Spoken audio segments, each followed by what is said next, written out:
जी अस्सलाम वालेकुम। वाला एग्रीकल्चर यूट्यूब चैनल पर खुश आमदीद कहते हैं सब भाइयों को। उम्मीद है सब भाई खैरियत से होंगे। दोस्तों आज की इस वीडियो में आपके साथ पंजाब भर में खादों के क्या आज मार्केट में रेट्स वगैरह रहे आपके साथ शेयर करेंगे। आज तारीख है 8 फरवरी 2023।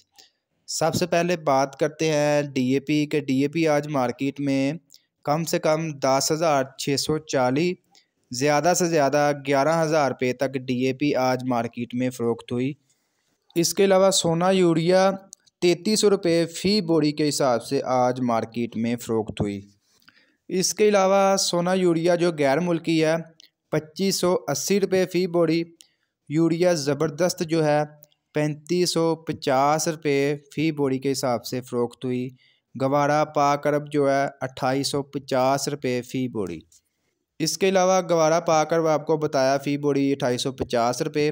गवारा सरसब्ज़ जो है 2870 रुपये फ़ी बैग यानी कि बोरी के हिसाब से। छोटा यूरिया जो है 1500 रुपये। नाइट्रोफास जो है 5800 रुपये फ़ी बोरी के हिसाब से आज मार्केट में पंजाब भर की मार्केट में आज फ़रोख्त हुई। आपने अपने इलाके में बताना है कि आपके इलाके में क्या रेट्स वगैरह रहे, कमेंट बॉक्स में बताएं।